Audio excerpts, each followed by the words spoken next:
নমস্কাৰ সকলোকে নলেজ আছামৰ অন্য এটা ভিডিঅ'লৈ আপোনালোক সকলোকে স্বাগতম জনাইছোঁ। আমি এটা আছাম হিষ্ট্ৰীৰ ওপৰত চিৰিজ এটা আৰম্ভ কৰিছিলোঁ। তো সেই চিৰিজটোৰ অন্তৰ্গত এইটো 3 নম্বৰ ভিডিঅ'। তো আজি আমি ইয়াত অধ্যয়ন কৰিম শালস্তম্ভ ডাইনাষ্টিৰ বিষয়ে। শালস্তম্ভ ডাইনাষ্টি এষ্টাব্লিছ কৰিছিলে শালস্তম্ভই। আমি সকলোৱে জানো যে ভাস্কৰ বৰ্মন কুমাৰ ৰজা আছিলে, গতিকে তেওঁৰ ফালৰ পৰা কোনো ধৰণৰ উত্তৰাধিকাৰী নাছিলে। কিছুমান ইতিহাসবিদে এইটো কয় যে ভাস্কৰ বৰ্মনৰ পিছত তেওঁক ছাকচিড কৰিছিলে অৱন্তী বৰ্মনে, আৰু এই বিষয়ে উল্লেখ পোৱা যায় মুদ্ৰাৰ এক্সছত। কিন্তু আন বহুতে ক'ব খোজে যে অৱন্তী বৰ্মন আৰু শালস্তম্ভ একেজন ব্যক্তিয়ে আছিলে। তো এতিয়া যি কি নহওক, ইতিহাসবিদসকলে এইটো কয় যে শালস্তম্ভক মেকলেহাধীনাথ হিচাপে জনা যায়, আৰু এই বিষয়ে উল্লেখ আছে বাৰগাঁও ইপিগ্ৰাফছ, যিটো ৰত্নপালে পেট্ৰনাইজ কৰিছিলে। তেওঁৰ কেপিটেল আছিলে হাৰুপেশ্বৰ বা হটকেশ্বৰ, আৰু তেওঁ এই নামটো দিছিলে তেওঁলোকৰ যিজন টিটুলাৰী ডেইটি আছিলে হেটুকাচুলিন, তেওঁৰ পৰা। তাৰপিছত তেওঁক শালস্তম্ভক ছাকচিড কৰিছিলে হৰ্ষদেৱই। হৰ্ষদেৱক গোদ্ৰাদি কলিংগ কোচালাপতি বুলি জনা যায় পশুপতি ইপিগ্ৰাফত, আৰু এই পশুপতি ইপিগ্ৰাফছটো পেট্ৰনাইজ কৰিছিলে জয়দেৱ II।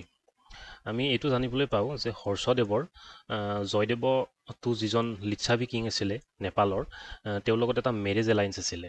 ইয়াৰ উপৰি হৰ্ষদেৱে শৈল ডাইনেষ্টি অফ কোচালা আৰু কলিংগক পৰাজিত কৰিছিলে, সেয়েহে তেওঁৰ নামটো, এই টাইটেলটো তাৰ পৰা আহিছিলে কোচালা কলিংগপতি। ইয়াৰ উপৰি তেওঁ জীৱিতগুপ্ত II-কো পৰাজিত কৰিছিলে। তেওঁৰ ৱেষ্টাৰ্ণ চালুক্যৰ লগত কনফ্লিক্ট আছিলে, যাৰ বিষয়ে মেনশ্যন পোৱা যায় চামনগড ইপিগ্ৰাফত। অৱশেষত হৰ্ষদেৱক অভাৰথ্ৰ কৰিছিলে যশোবৰ্মনে। যদিওবা হৰ্ষদেৱক যশোবৰ্মনে পৰাজিত কৰিছিলে, কিন্তু ষ্টিল তেওঁ ৰাজসিংহাসন অধিকাৰ কৰা নাছিলে। ইয়াৰ পৰিৱৰ্তে হৰ্ষদেৱই ছাকচিড কৰিছিলে হৰজৰা বৰ্মনৰ দ্বাৰা। আমি হৰজৰা বৰ্মনৰ বিষয়ে জানিবলৈ পাওঁ যে তেওঁ এটা বহুত ডাঙৰ উপাধি এটা লৈছিলে, মহাৰাজাধিৰাজ পৰমেশ্বৰ পৰম ভটক, যিটো তাহানিৰ কামৰূপত ৰাজ্য এষ্টাব্লিছ কৰা ৰজাবোৰৰ ভিতৰত তেওঁৱে প্ৰথম আছিলে এনেকুৱা হাই চাউণ্ডিং টাইটেল গ্ৰহণ কৰা। ইয়াৰ উপৰি তেওঁ হাজাৰা পুখুৰী নিৰ্মাণ কৰিছিলে তেজপুৰত।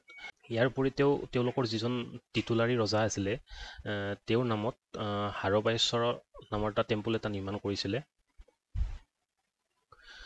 তাৰপিছত আমি আহিছিলোঁ বনমালী দেৱবৰ্মনৰ ওচৰলৈকে। বনমালী দেৱবৰ্মনৰ বিষয়ে এইখিনিয়ে পোৱা যায় যে তেওঁ নিজৰ পুত্ৰ জয়মালাৰ কাৰণে ৰাজসিংহাসন পৰিত্যাগ কৰিছিলে। তাৰপিছত তেওঁ ৰাজসিংহাসন পৰিত্যাগ কৰি এটা ফাষ্টিং আনটিল ডেথ, অৰ্থাৎ মৃত্যুৰ সময়লৈকে তেওঁ উপবাস গ্ৰহণ কৰিছিলে ধৰ্মৰ দ্বাৰা ইনফ্লুৱেঞ্চ হৈ। জয়মালাৰ আন এটা নাম আছিলে বীৰবাহু। জয়মালাৰ পিছত ৰাজসিংহাসন অধিগ্ৰহণ কৰিছিলে ত্যাগ সিংহই। ত্যাগ সিংহ শালস্তম্ভ ডাইনাষ্টিৰ অন্তিমজন ৰুলাৰ আছিলে। তেওঁৰ কোনো ধৰণৰ সতি সন্তান নাছিলে। তাৰ কাৰণে কি কৰিছিলে, তেওঁৰ মিনিষ্টাৰসকলে ব্ৰহ্মপালাক ৰজা হিচাপত ইলেক্ট কৰিছিলে, আৰু এই ব্ৰহ্মপালা পালা ডাইনাষ্টিৰ ফাউণ্ডাৰ আছিলে, আৰু ইয়াৰ উপৰিও তেওঁ তাহানিৰ অসমৰ প্ৰথমজন ইলেক্টেড ৰুলাৰ আছিলে। এইটো এক্সাম পইণ্ট অফ ভিউৰ পৰা ভালেখিনি ইম্পৰ্টেণ্ট, ইয়াৰ বিষয়ে ডাইৰেক্ট কুৱেশ্যন আহি যায়।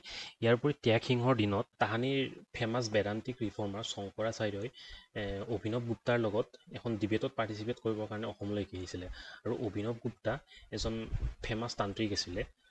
তো আজিলৈ ইমানখিনিয়ে। যদিহে আপোনালোকৰ ভিডিঅ'টো ভাল লাগিছে তেতিয়াহ'লে লাইক, শ্বেয়াৰ আৰু ছাবস্ক্ৰাইব কৰি দিব। তো আমি নেক্সট পৰৱৰ্তী ভিডিঅ'ত লগ পাম। ধন্যবাদ।